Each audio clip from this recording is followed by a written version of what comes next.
Palmares, uma nação criada por negros fugidos de vários engenhos dessa região do Nordeste. Um vasto território do tamanho de Portugal que se espalhava desde o Rio São Francisco a oeste até o Cabo de Santo Agostinho, no litoral, a leste. Quilombo dos Palmares, terra de Zumbi, grande líder da luta pela liberdade.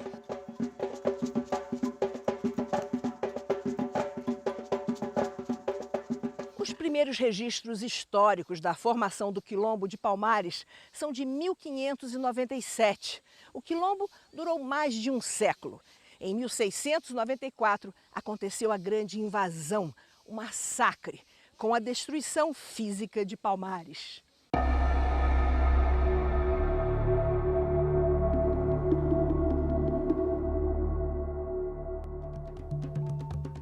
Neste documentário, as origens da luta do movimento negro pela liberdade no Brasil.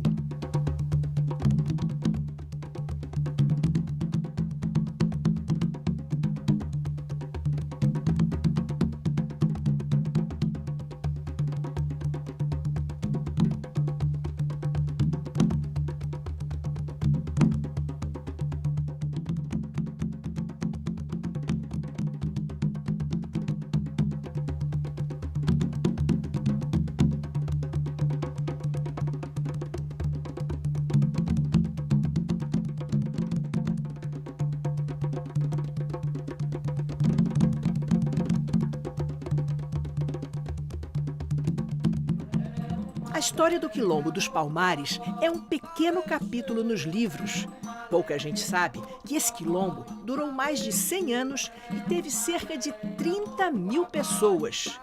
Foi a fonte de importantes bens de produção da antiga capitania de Pernambuco, que numa região de monocultura de cana-de-açúcar dependia de alimentos e produtos de Palmares.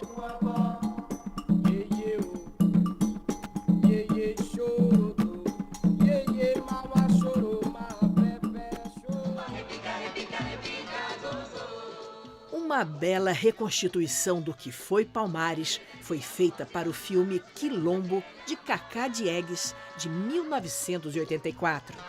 Toda Palmares chegou lá da primeira vez, canta zumba, dançou a lujar. Toda cantiga trovou, seu eco ecoa na banda serra da barriga.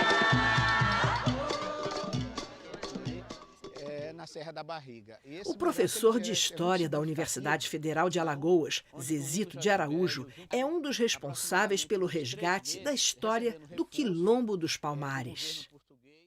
A história do Quilombo dos Palmares ela está diretamente ligada à nossa história, né?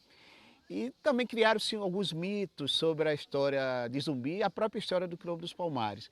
Um deles é que as pessoas vinculam muito o Quilombo dos Palmares à condição de escravizada, à condição de corrente. E também liga muito a Zumbi à condição de escravizado. Primeiro, este espaço aqui onde nós estamos era um espaço de liberdade que faz contraponto ao espaço do aprisionamento, das correntes, que era a Casa Grande e Senzala.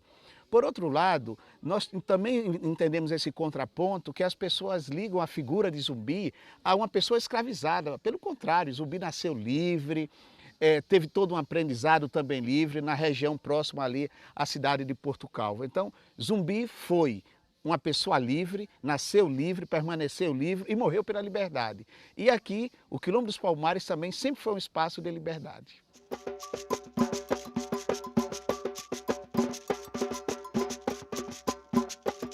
Liberdade sempre foi uma das condições essenciais da existência humana.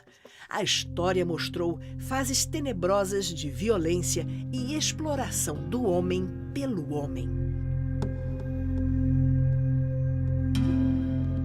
Desde o final do século XVI, uma corrente contínua de negros capturados na África começou a ter como destino os portos do Brasil. Os negros vinham para trabalhar como escravos nas lavouras de cana-de-açúcar, nas terras daqui, recém-ocupadas pelos portugueses, inicialmente nas capitanias de Pernambuco e Alagoas.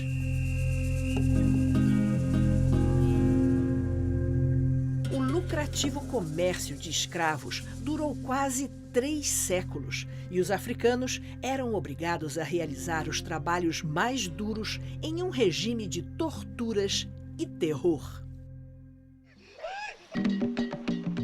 Muitos negros escravos começaram a fugir para o interior, para longe dos núcleos urbanos e fazendas, mergulhando na floresta tropical.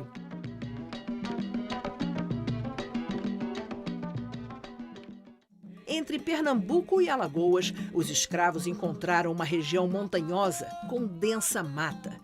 Em um século, o Quilombo dos Palmares já ocupava um território do tamanho do estado do Rio de Janeiro, com cerca de 11 mocambos espalhados por encostas e vales.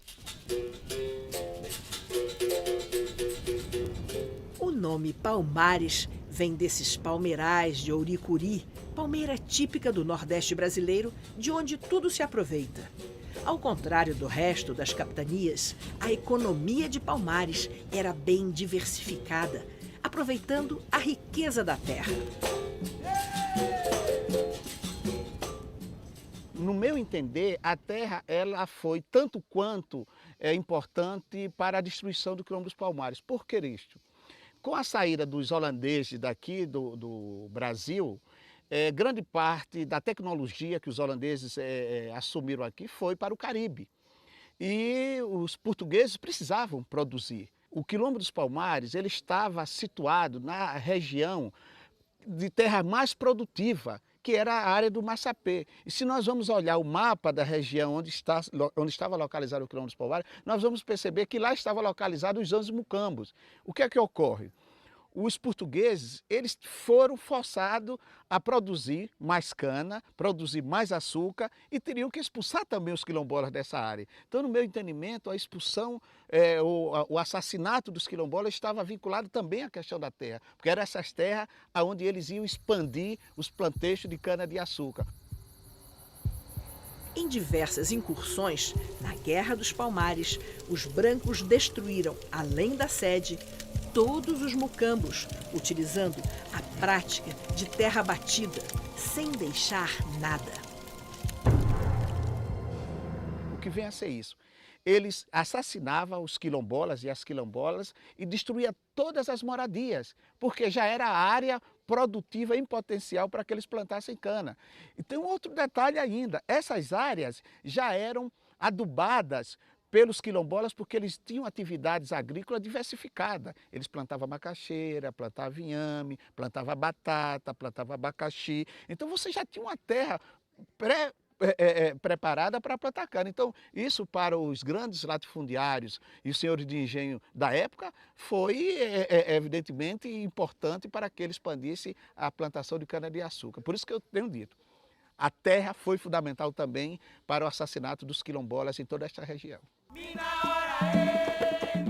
O Quilombo dos Palmares foi um dos maiores exemplos da reconstrução das experiências milenares africanas aqui no Brasil.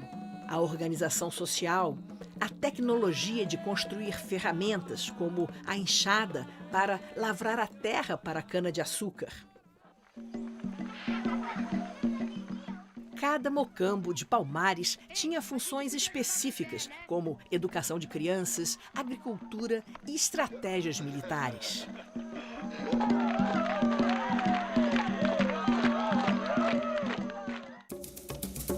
Assim como outros quilombos do Brasil, Palmares reunia negros de diferentes etnias, culturas e regiões africanas.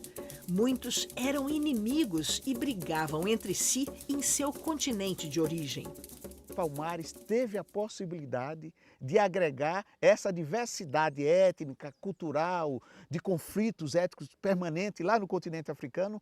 Eles aqui, nesta serra, eles conseguiram agregar essa diversidade e essas diferenças, porque eles tinham um inimigo comum.